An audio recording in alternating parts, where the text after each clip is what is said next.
And welcome back, guys. My name is Jake, and today we got another fighter profile talking about the former WBC heavyweight champion of the world, Samuel Peter.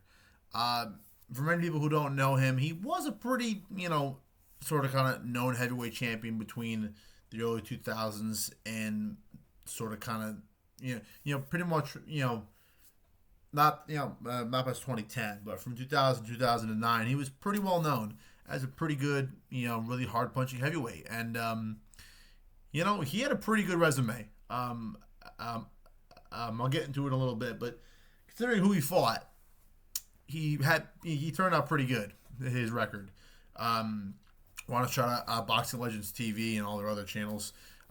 Great boxing YouTuber for a number of years. Has Samuel Peter on. I think he had him on his list of top 20, top 25 heaviest punchers of all time. I'm going to be doing another video about another guy called Joe Messi, who is far less well known than Samuel Peter, who isn't really well known anyway. But for people who do know Samuel Peter, he was pretty good. You would agree. He was pretty hard. He was a pretty hard. He was a pretty hard hitter in his time. It's true. He was no joke in his time. He was no joke. He was tough. He was good. And I want to give him some. I want to give him some love. Most people do know him from the clip. I'm just gonna play the audio. I'm not gonna show it. I just want to play the audio from his post-fight interview after he beat the Russian Oleg Maskiev, who sort of had a Cinderella Man story to beat for the WBC. Yeah, for the WBC heavyweight title at Madison Square Garden in 2000. 2008? Hold on. Was I right? 8. Yes.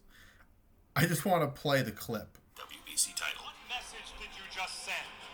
Undisputed heavyweight champion of the world. Who next? I'm the best heavyweight You guys haven't heard it. I'm happy to have TC with me. I'm undefeated champion. Undisputed champion. I want who next? And so, and I would get copyrighted for that. That wasn't me. I don't own that. It's HBO. That's Boxing Legends TV. Just wanted to play the audio quick enough. Probably won't get copyrighted or anything. But on the streets, after he lost to Vladimir Klitschko, spoiler, he fought Vladimir Klitschko. He fought both Klitschkos actually. He didn't beat, obviously, he didn't beat either of them. But he fought Vladimir twice. After he lost to Vladimir the second time, on the streets of Germany, people, even though Klitschko is from Ukraine, he's been in Germany most of his life. So because of that, a lot of Germans were walk up to Peter and were just freaking who next? Who next? And it's but he was, after he beat Maskiev, there's a couple of videos of people in 2008 leaving Madison Square Garden pretending to be him going, I'm undefeated champion. I want who next? Who next? And he was fired up for that. But that's the most clip worthy thing of his career. But let's get right into it. So he before we get to his pro career, his amateur career, he had a lot of amateur fights, or probably just small hall fights in Nigeria.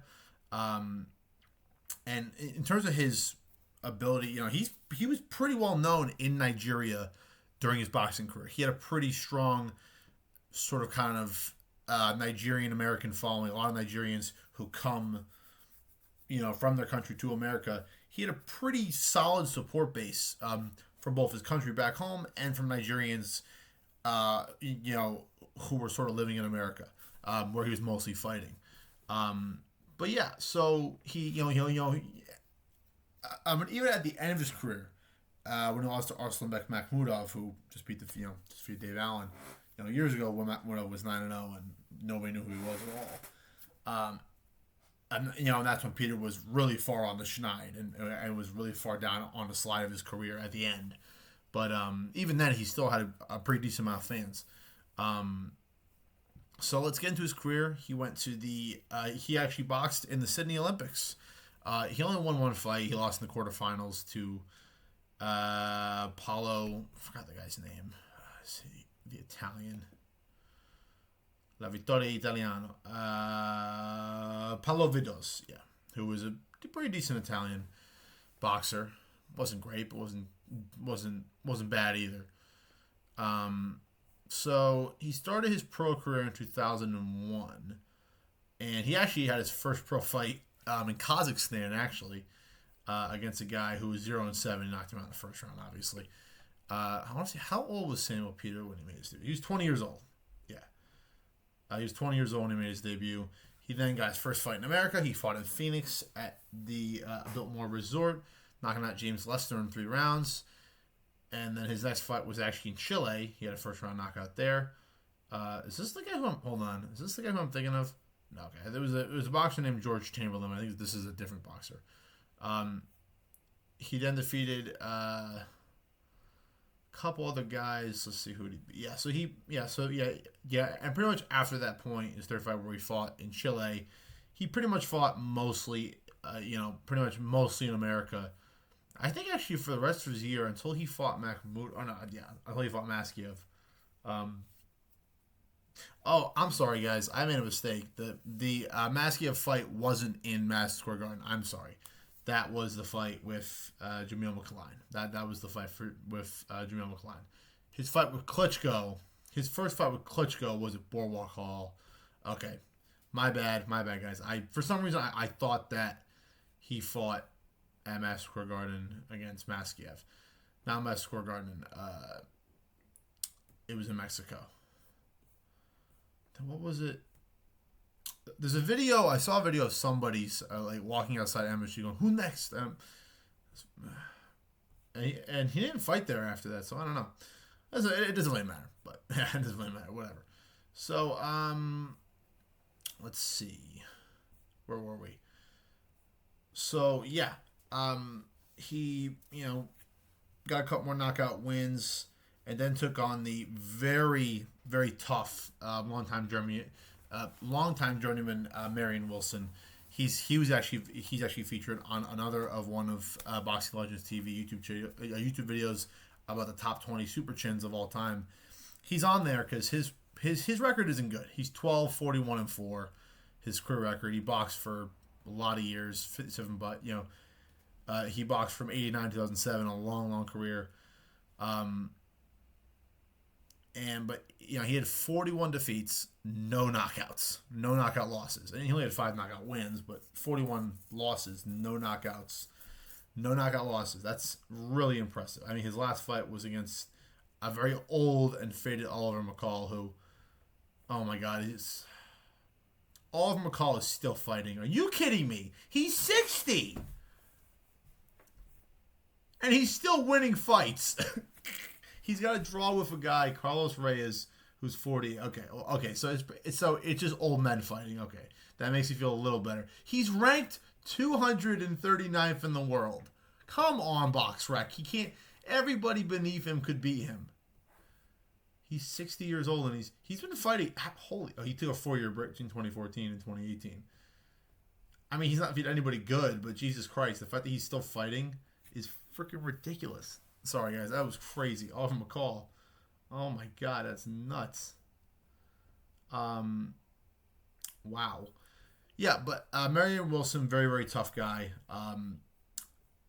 Peter knocked him down like 3 or 4 times. Not knocked him down. He wobbled him a ton. I think Wilson was down a couple times to some guys, but it was the first decision win of Samuel Peter's career. He then knocked out Julius Joyner, finished him after 1 round. He then beat longtime journeyman. He beat longtime journeyman Terry Porter. He fought everybody for a long time, and then so he kept stacking some wins. At this point, the only guy he had any real status was Marion Wilson, just because he had fought a ton of people for years. What is going on with this? Sorry, this thing. I don't know what's going on with this damn computer right now. This is the damn problem with fucking BoxRec. Come on, man. Okay, so he got his record to what was he? 2003. He took on Dale Crow, who also on Boxing Records TV, because Dale Crow he's in prison for a number of things. I won't go into the stuff outside the ring, but I think he's in prison. I think he might actually be out right now, but he's He's on Boxing Rush TV. I think it's called When Evil Fighters Do the Unthinkable. I'm not going to go into the stuff that happens. He did have an infamous fight against Greg Page where he pretty much beat the crap out of him, and Greg Page, former champion, it was all this shit. Obviously he should have never been fighting Greg Page. 2001 when Page was freaking ancient. Page was 42 and should not have been fighting, and Crow was 24. But it was really bad. Greg Page never fought again, and he was pretty much screwed the rest of his life. He was he was paralyzed and then unfortunately passed away some years later. So on a lighter note, let's get back to Samuel Peters. I'm trying to go to this damn thing. Okay, so his first, so he took on his first real kind of step up was against Dale Crow in 2003. Crow at the time was 24-6-2. A solid heavyweight. Was not anywhere near world level, but was definitely a jump in record. I mean, it was the first real good way. He had Peter had fought guys who were 6-4, 5-3, 2-0, 4-0, 7-6. So technically that's a winning record, but it's not a good record, not really.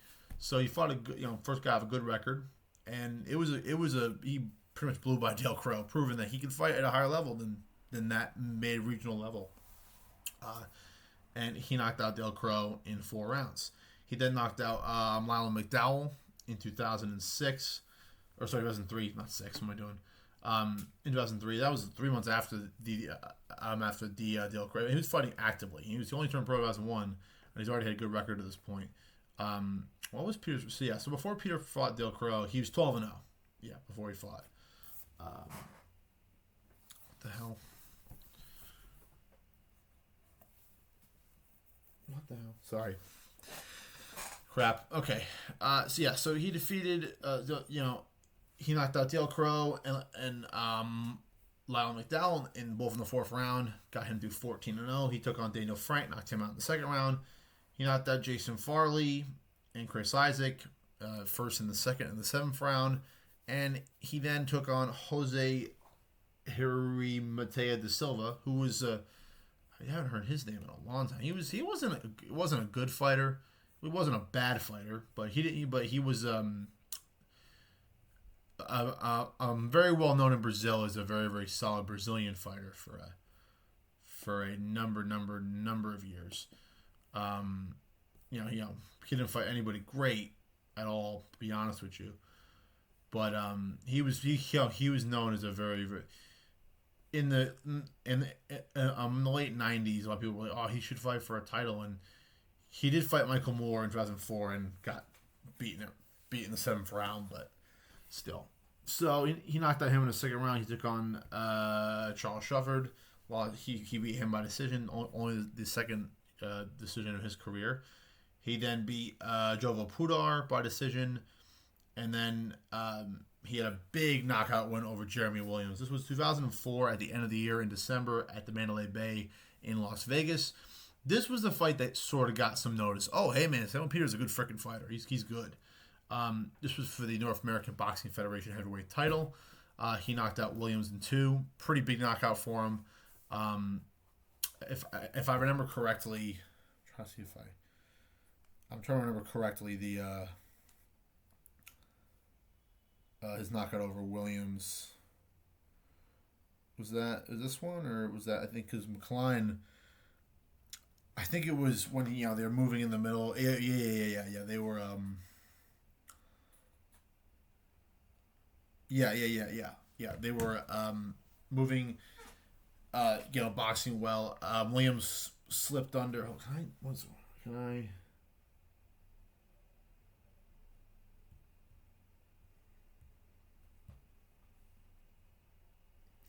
Yeah, so pretty much what happened was Williams threw a 1-2. Peter kind of blocked it. Peter threw a right hook, and Williams kind of did a big duck forward, and Peter was here. He ducked forward, and he turned around. Peter kind of just swung. Peter went missed it, and then came back with a left, and absolutely blasted Jeremy Williams out of there. Bang! I got it right here. I'm seeing it. Oh man, you guys should look it out because he knocked him out. It was a massive knockout. He went like slip, bang, perfect knockout. It was one of those textbook sort of knockouts, and it was a pretty big win for him at that point of his career. It got him, I think, what was his record at the time? He fought Yanqui Diaz next, and he knocked him out in the 5th round.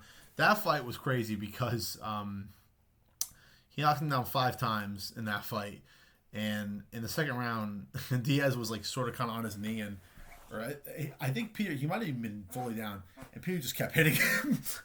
He kept hitting Diaz. He got penalized 2 points, but it didn't matter. He still won the fight.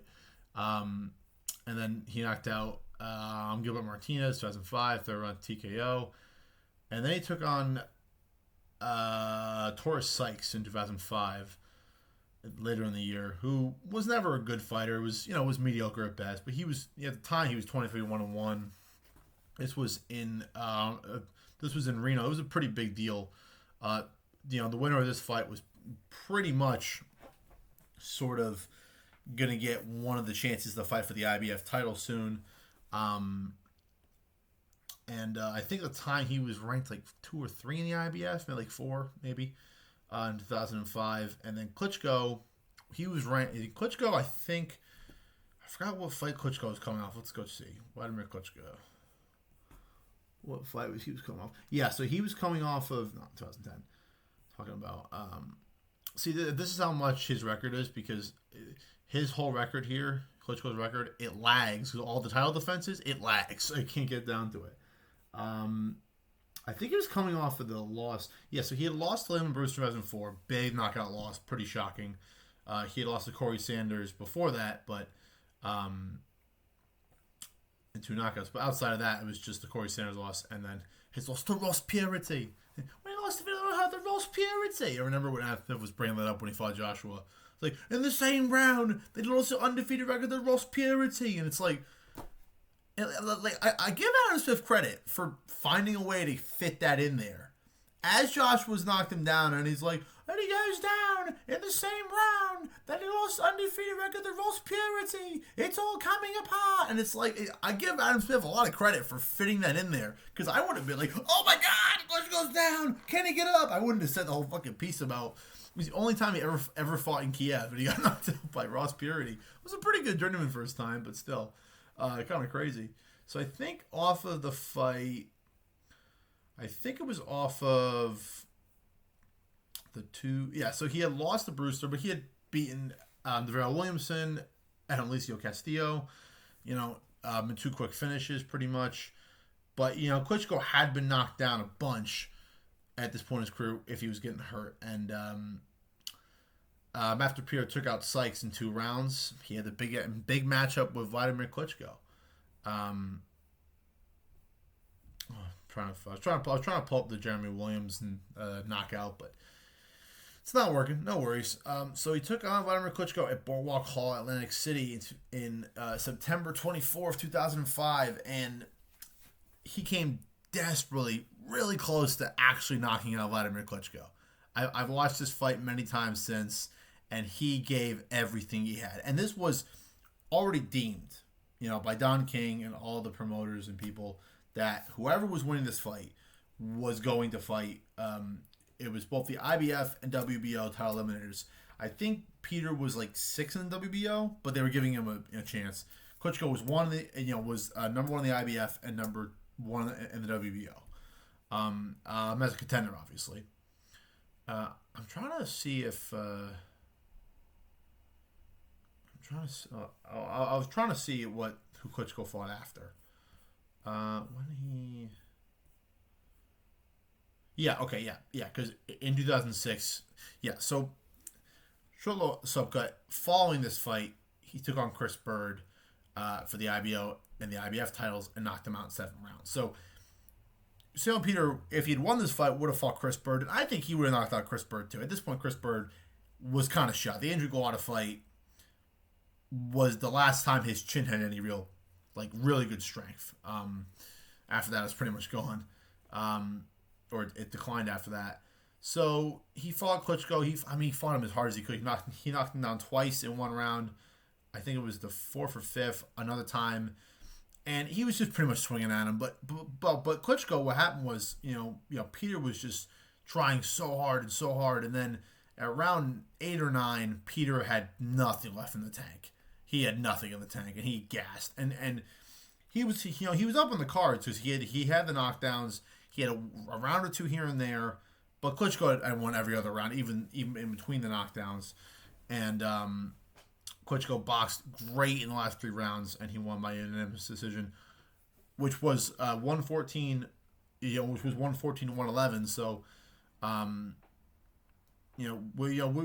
which means that Samuel Peter, if you take away, if you put 3 points back, or no, if you put is it 2 points? If you put 3 points back, so you get 110-7 and 110-8. Right, 110-7 and then 110-8. You take 3 points to that, it's a 117 to 1. It's a 117 to 111 score, which is not terrible, but it's like what 9-3 or something like that. So still, you think about it, Peter pretty much.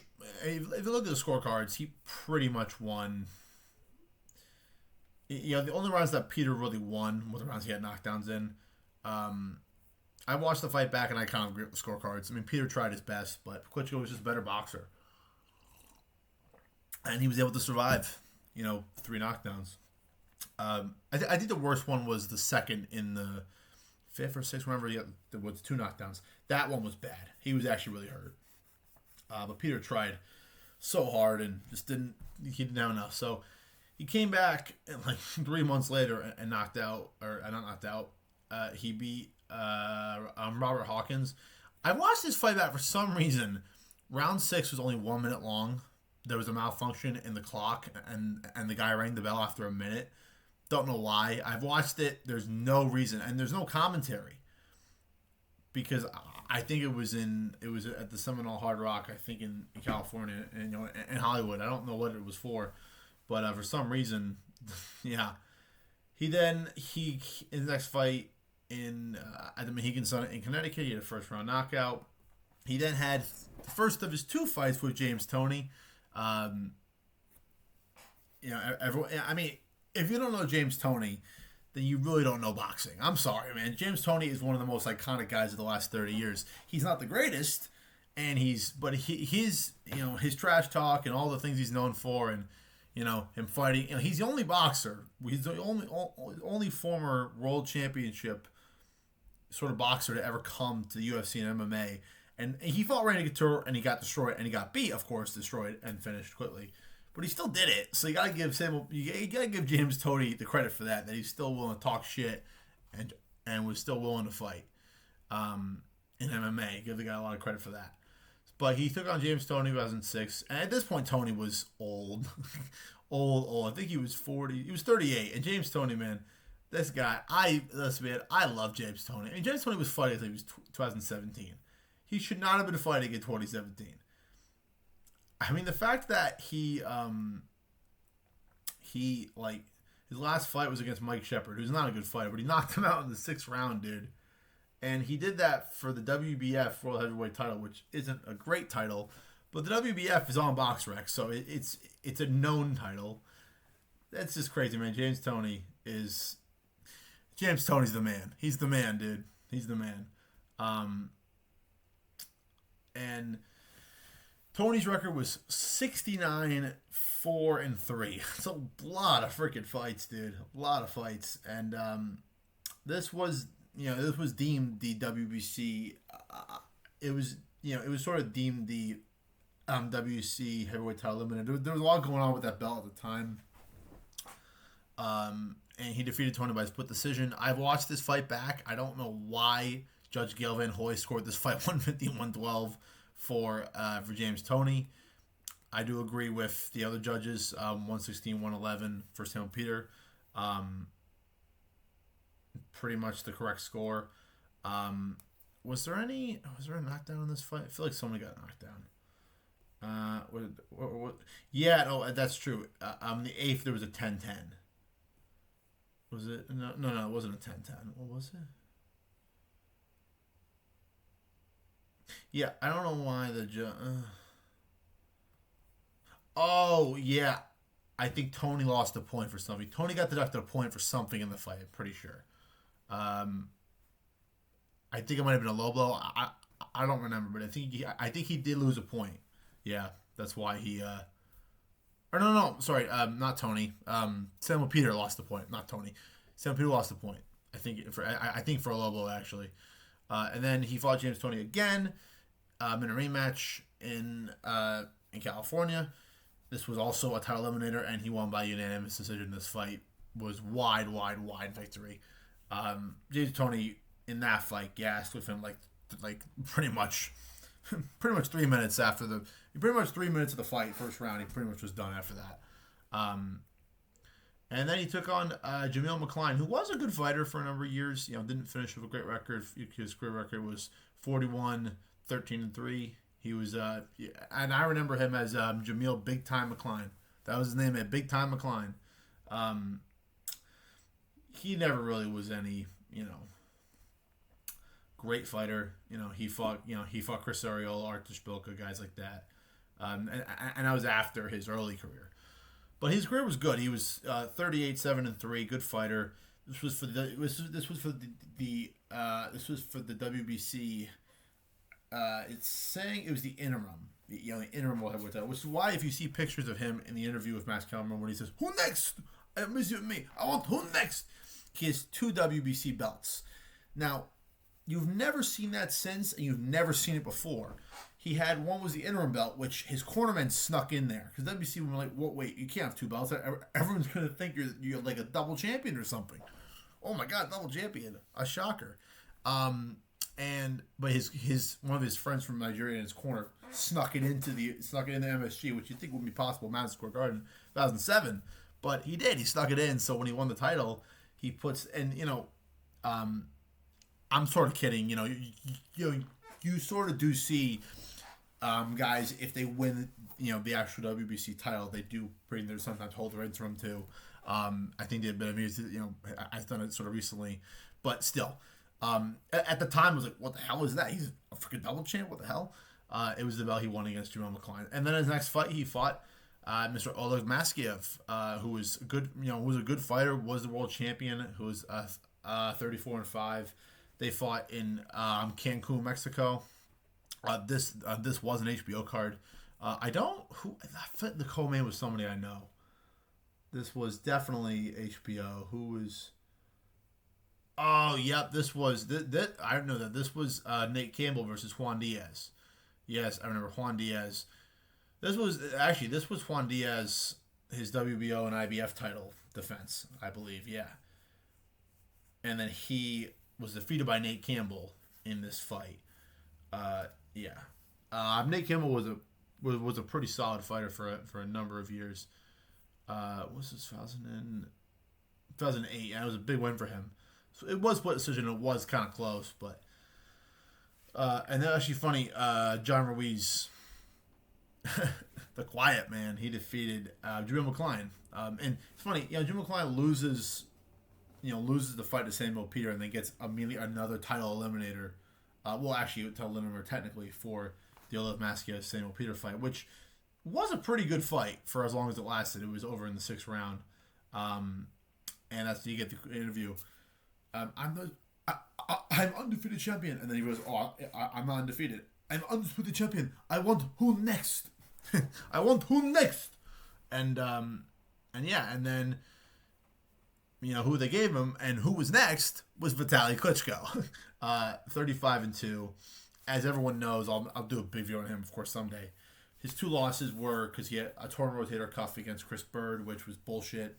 Not bullshit, it happened, and then the disastrous cut against Lennox Lewis when he was kind of kicking Lennox's ass for 5 rounds.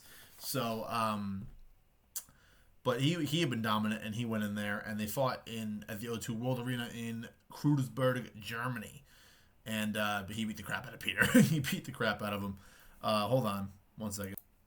Yeah, so you see here, this was in Germany, 2008.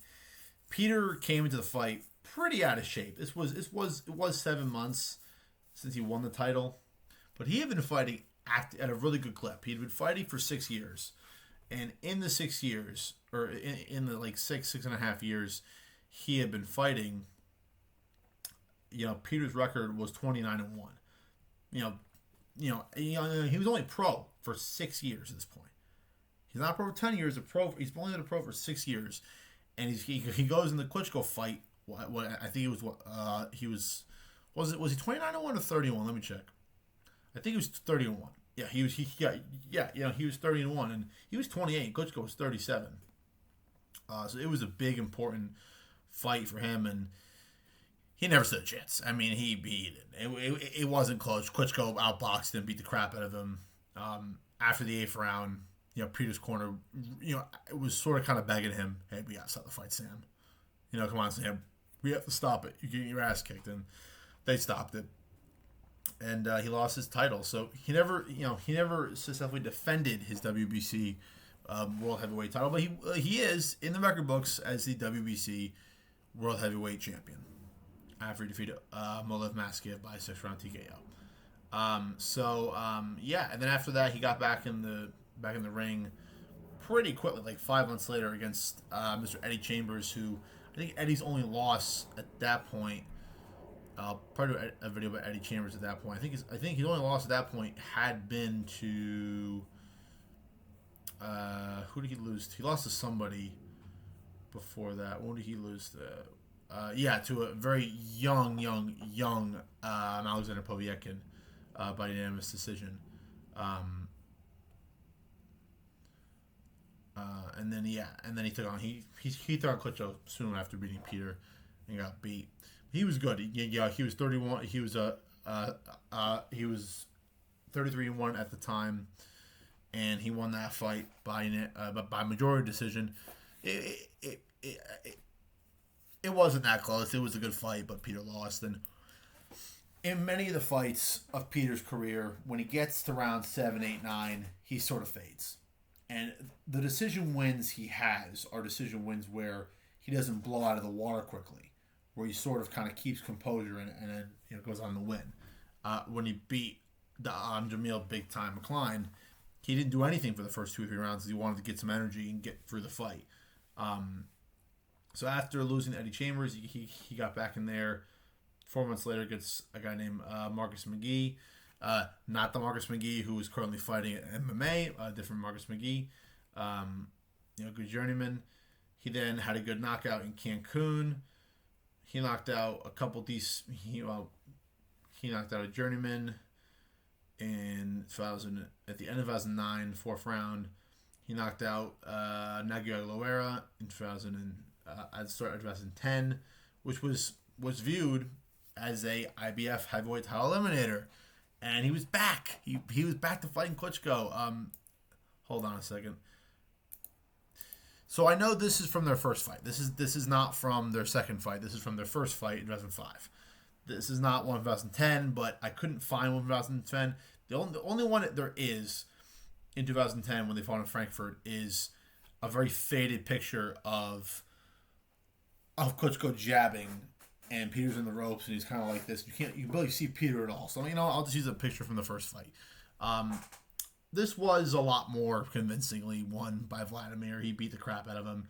He knocked him out in the 10th round with a beautiful shot, and this was where his real kind of holding stopped, because Peter tried some of the stuff in the first fight. He tried swinging, and Klitschko at this point was now the master of holding,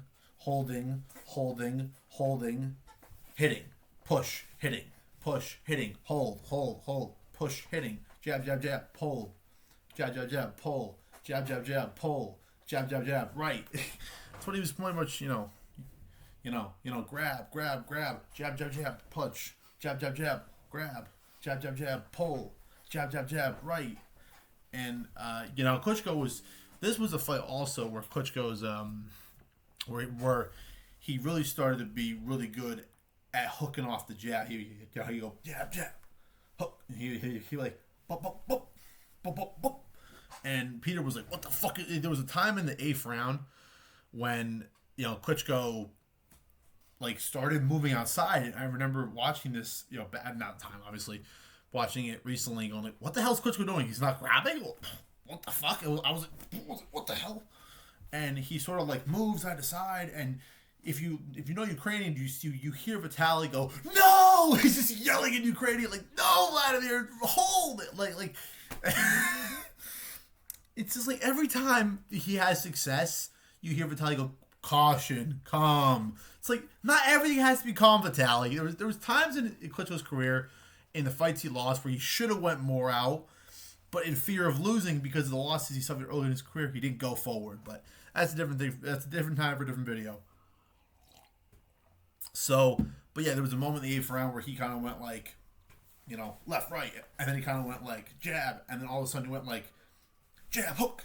He went like boop, boop, boop, boop, and Peter was like, "What the fuck was that?" And he got hit by it, and that was pretty much the end. And he got him out within the 10th, and that was it. He got back in there the next year against Robert Helenius, who was pretty young at the time. He got knocked down in 9. He was down twice in that round and just couldn't get up. And this is when his career started to go downhill. He didn't fight for 3 years. He then knocked out Ron Aubrey in 1 round in Oklahoma City. He came back 2 years later. He fought in Tijuana. He knocked out some Mexican journeymen in 3 rounds. And then he fought Kubrat Pulev, which was a weird fight in Bulgaria. Pulev was young, or actually, this was after Pulev, I think, lost to Klitschko. He wasn't young actually, but he was 23-1, and pretty much, I think Peter came to the fight injured because in the 3rd round he retired in the corner due to some injury. I think it was a leg injury or something, and it was over. And then Peter took 3 years off and then came back at Cheers Bar. At Cheers. He fought at Cheers. It's literally called Cheers Bar in Tijuana. I don't know the bar, but he was officially now a bar. He is officially now a club fighter. When you see someone fighting at Cheers Bar in Tijuana, which is a lot of guys on Box Radar who I've seen who fought there, mostly heavyweights and other guys, you know that you are officially a club fighter. But then he took on Mario Heredia, who wasn't a good fighter, but he took him on. That was after he won his fight, first round knockout over this can at Cheers Bar in Tijuana. His next fight was a Boardwalk Hall against Mario Heredia in 2019. It was actually kind of close. It shouldn't have been. Heredia was younger and should have beat him. Heredia was down around 3, and he won by split decision, but and then Peter fought like pretty much 12, 13 days later. He fought another guy. He went back to Tijuana. I don't know how he got in 13 days. He got all of his stuff back to Tijuana. He must have been living in Tijuana at the time. He must have been. Because he got his stuff all the way back to Tijuana. Everything back to Tijuana. And he fought the Cheers Bar against Alejandro Garduno. And he knocked him out in the 1st round. 13 days after he had lost to Mario Heredia. And then later that year, he fought in Jeddah in Saudi Arabia against Huey Fury. And Fury beat the crap out of him. Peter had to, he pretty much had to give up in the 7th round, so it went down as a 7th round TKO. He had a bad shoulder injury at the time, so. And then he fought Arslanbek Makhmudov and got knocked out in the 1st round, and that was his career. And his final career record was 38-9. He had 31 KOs, so a good KO percentage of just over 80%. I think it says here 81.5, so pretty good. I think at the time that he made this video, Boxing Legends TV, I'm a reference. I think this was before. Yeah, this was before Peter retired. This was in the gap after the Pulev fight. So Peter, I think after the Pulev fight, his record was 36-6. So his record was a little better, but still, doesn't really matter. But that was the career record of Samuel Peter. Former world champion, good power puncher, could pretty much, in his prime, could knock out anybody besides the Klitschko's. Pretty much, if you weren't a Klitschko, really his career, outside of Eddie Chambers, from the first Klitschko loss to the second Klitschko loss, his only other losses were to Vitali and Eddie Chambers. And the Eddie Chambers fight was close. I watched it back. I think Eddie definitely won, but it was a close fight. But Samuel Peter's problem was he just couldn't survive later fights, especially in the sixth, as he got older, sixth, seventh, eighth, ninth round. And but he's, but if you look at his resume, there's a good, yes, I know Makhmudov fights now, but at the end of his career, Huey Fury, Makhmudov, decent names, and then at the older era, the era he was a part of, you have Kubrat Pulev, Robert Hellenius, who was sort of this era too, but still a good fighter overall. Both Klitschko's, as I mentioned, Vladimir twice, Vitali once. Obviously, I mentioned Eddie Chambers, Oleg Maskiev, Jamal McCline, James Toney twice, Robert Hawkins, Taurus Sykes, and Jeremy Williams, and he fought a ton of good guys for a long time, and so for a guy that fought the Klitschko's 3 times, he fought Vladimir twice, he did pretty well in his career considering. So, but that's the fighter profile for Samuel Peter. That's gonna do it, guys. Thanks for watching. My name is Jake, and remember, the greatest fighters leave it all in the final round. See you guys.